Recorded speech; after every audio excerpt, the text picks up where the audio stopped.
आप देख रहे हैं एनिमेशन टीवी। जैसे कि लास्ट एपिसोड में हमने देखा कि तांग शान 7 फ्लेमिन और उसके भाई 8 फ्लेमिन से लड़ रहा है और वहीं दूसरी तरफ emperor Zu, grand master, poison master खड़े थे। लेकिन तभी पॉइजन मास्टर की मास्टर सूट, जो कि एक मिनोम है, उसके अंदर का जहर एम्परर ज़ू पर आकर गिर जाता है और वहाँ के एक मिनिस्टर के गले में भी कट लग जाता है। पॉइजन मास्टर समझ जाते हैं कि किसी ने एरो अटैक किया है और उनके विनोम ने उस एरो को अपने मुंह से पकड़ लिया है। मीन्स यहाँ उनकी सेना पर अब किसी ने हमला कर दिया है और मार्शल अपनी पूरी सेना को सावधान करता है और एम्परर को चारों तरफ से घेर कर उन्हें प्रोटेक्ट करने को कहता है। बहुत सारे सैनिक एम्परर ज़ू के चारों तरफ आ जाते हैं और ग्रैंड मास्टर समझ जाते हैं कि ये शेपलेस एरो है और इसे 5th फ्लेमिन ने छोड़ा है। अब वहाँ मास्टर ग्वांडलिंग आ जाते हैं और इन्होंने ही एरो छोड़ा था। ये एक बहुत ज्यादा ताकतवर सोल लैंड मास्टर है। हालांकि इनका अपीयरेंस बच्चों वाला है, लेकिन इनकी एज काफी ज्यादा है। मास्टर ग्वांड कहते हैं कि भले ही मेरा एरो साइलेंट और फॉर्मलेस है, लेकिन मैं कैसे भूल सकता हूँ कि यहाँ तो पॉइजन मास्टर खड़े हैं जो हल्की सी आवाज से दुश्मन का पता लगा लेते हैं। मास्टर ग्वांड फिर अपनी धनुष निकालता है और कई सारे एरो उन पर छोड़ देता है। ये उसकी एक स्पिरिट टेक्निक है और उस एरो को छोड़ते ही आसमान से कई सारे बर्फ के पत्ते गिरने लगती है और जो भी उनकी टच में आ रहा था वो सभी जमकर टूट जा रहे थे। इस बर्फ में कई सैनिक और एम्परर का चैरियट भी आ जाता है और चैरियट उनका टूटकर नष्ट हो जाता है। एम्परर की जान जाते जाते बचती है और पॉइजन मास्टर जल्दी से इन्हें यहाँ से जाने को कहती है। एम्परर ज़ू को लगता है कि भले ही इतने छोटे से बच्चे से पॉइजन मास्टर के होते हुए हम भाग रहे हैं, लेकिन ग्रैंड मास्टर बताती है कि इसके अपीयरेंस पर मत जाओ, ये 90 साल से भी ज्यादा उम्र का है। वो सभी वहाँ से पीछे की तरफ भागने लगते हैं और श्रेक डेविल्स जो इनको बचाने के लिए आ रहे थे, उनको बीच में कई सारी इलाइट सोल्जर्स रोक लेते हैं और अब श्रेक डेविल्स इनसे फाइट करने लगते हैं। हालांकि श्रेक डेविल्स इनसे कई ज्यादा हद तक स्ट्रॉन्ग थे, लेकिन ये क्योंकि काफी सारे थे, वो सभी वहाँ से पीछे की तरफ भागने लगते हैं और श्रेक डेविल्स जो इनको बचाने के लिए आ रहे थे, उनको बीच में कई सारे इलाइट सोल्जर्स रोक लेते हैं और अब श्रेक डेविल्स इनसे फाइट करने लगते हैं। हालांकि श्रेक डेविल्स इनसे कई ज्यादा हद तक स्ट्रॉन्ग थे, लेकिन ये क्योंकि काफी सारे थे, इसलिए उनमें अच्छे लेवल की लड़ाई होने लगती है। लड़ाई करते करते मिस्टर दाई ज़ीवो को बताते हैं कि 7th और 8th मास्टर अगर अकेले अकेले आए तो तांग शान की सोल पावर और स्पिरिचुअल बोध की ताकत दोनों उनसे ज्यादा है, लेकिन उनके कंबाइंड अटैक को ना जाने तांग शान कैसे झेल पाएगा। इसलिए अब हमें जल्दी से अपनी ट्रूप्स के पास जाकर उन्हें वापस रिट्रीट करना होगा ताकि तांग शान भी वहाँ से रिट्रीट करने का कोई मौका ढूंढ पाए। इसलिए ज़ीवो अब जल्दी से उन इलाइट सोल्जर्स को मारने लगती है और फिर लेकिन जब कई सारे सैनिक यहाँ आ जाते हैं तो वो डेडली स्पिरिट चेजिंग बॉल का सीक्रेट वेपन यूज करती है और उन बॉल से कई सारे एरोस निकलते हैं और वहाँ के इलाइट सोल्जर सभी मर जाते हैं और ये श्रेक डेविल्स सब जल्दी से ब्रिज की तरफ जाने लगते हैं। ये 6 3-3 के ग्रुप में बढ़कर अलग अलग ब्रिज से जाने लगते हैं। ग्रैंड मास्टर एम्परर ज़ू से कहता है कि ये वुहान एम्पायर का प्लान था। उनका प्लान इतने अच्छे से सक्सेसफुल हुआ है कि तांग शान, अंकल स्वॉर्ड, अंकल बोन को उन्होंने चारों तरफ से घेर लिया है और उन्हें पर्पसली हमें श्रेक डेविल से दूर किया है।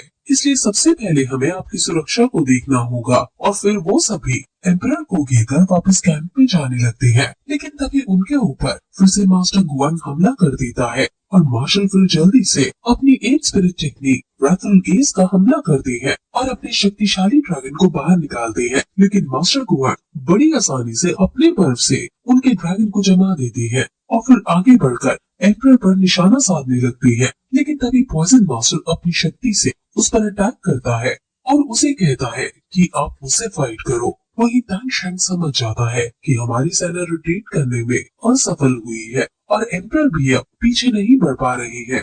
अगर एम्परर मर गए तो फिर हमारी ट्रूप्स टूट जाएंगी और हम तुरंत हार जाएंगे। वही तांग शान पूरी हिम्मत और कोशिश के साथ दोनों को संभाल रहा है और उनकी लड़ाई बहुत ज्यादा घातक रूप ले रही है क्योंकि ये दोनों सोल मास्टर्स तांग शान के खून के प्यासे हैं और वो फिर से एक बार और तांग शान पर हमला करते हैं। दोनों मास्टर अपने अपने मार्शल वेपन को निकालकर तांग शान पर दोनों साइड से हमला कर देते हैं। ये उनकी एक स्पिरिट टेक्निक है और ड्रैगन तांग शान को चारों तरफ से घेर लेते हैं। तांग शान हवा में उड़कर उनसे बचने की कोशिश करता है और वहीं डेमन मास्टर फिर तुरंत ऊपर से अपना वेपन उनके ऊपर छोड़ देता है। अब तानशेंग के ऊपर से और नीचे से दोनों तरफ से अटैक आ रहे हैं और तानशेंग अपने लेफ्ट और राइट हैंड में जॉइंट एप और बुल पाइथन की सोल बोन यूज करके उन दोनों के अटैक को एक साथ रोकने लगता है और तानशेंग के लिए ये सिचुएशन काफी स्ट्रेस भरी हो जाती है।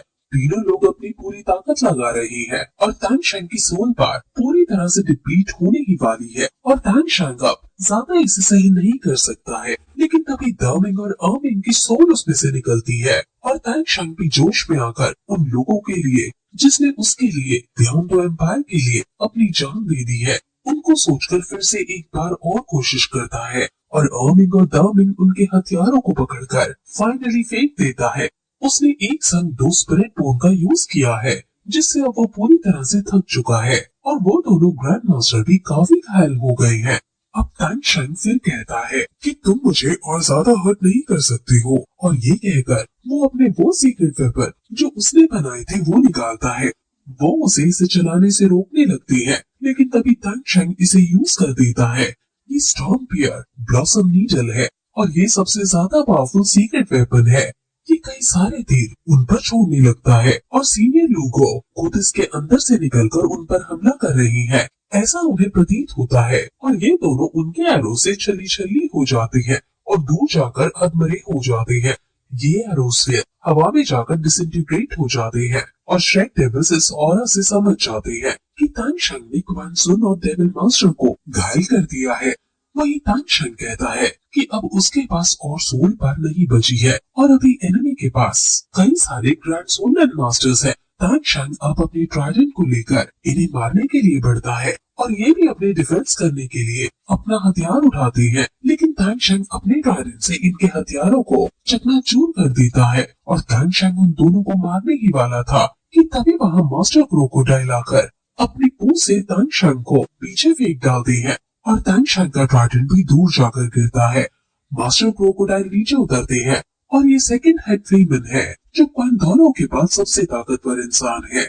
उनके आने से आसपास की हवा ही बदल जाती है और सभी लोग सिर्फ क्रोकोडाइल मास्टर को देखने लगते हैं जो तानशेंग की तरफ ही बढ़ते जा रहे हैं। ग्रैंड मास्टर समझ जाते हैं कि तानशेंग खतरे में है और तानशेंग जो कि अधमरी हालत में है वो बड़ी मुश्किलों से अपने ट्राइडेंट को अपने पास बुलाता है और क्रोकोडाइल मास्टर तानशेंग की तरफ बढ़ते ही जा रहे हैं। इसलिए ओल्ड बर्ड तुरंत तानशेंग के पास आकर क्रोकोडाइल मास्टर पर हमला करता है लेकिन क्रोकोडाइल मास्टर ओल्ड टाइटन को इस तरह दूर फेंक देते हैं जैसे मानो एक हवा तिनके को। ओल्ड कोट भी क्रोकोडाइल मास्टर पर हमला करता है लेकिन उसको तो वो अपनी पूंछ से ही संभाल लेते हैं और ओल्ड कोट और आगे नहीं बढ़ पाता। ओल्ड बर्ड भी क्रोकोडाइल मास्टर की तरफ बढ़ते हैं लेकिन उनको वो सिर्फ जमीन में लात मारता है और जो ऑरा क्रिएट होता है उससे ही दूर फेंक देता है। क्रोकोडाइल मास्टर तानशेंग को देखकर इतने ज्यादा हैरान है क्योंकि वो अभी तक खड़ा हो पा रहा है और वो समझ जाते हैं कि इसे तो अब मरना ही होगा क्योंकि अगर ये बच गया तो ये हमारे लिए सबसे बड़ा खतरा है। वो फिर हवा में उड़कर अपनी 6 स्पिरिट टेक्निक जिसका नाम गोल्डन क्रोकोडाइल फेरोसिटी है उसका यूज करते हैं और तानशेंग की तरफ उनका क्रोकोडाइल आने लगता है। अब तानशेंग समझ जाते हैं कि आगे उसकी मौत खड़ी है और उसके लिए ये समय काफी धीरे हो जाता है।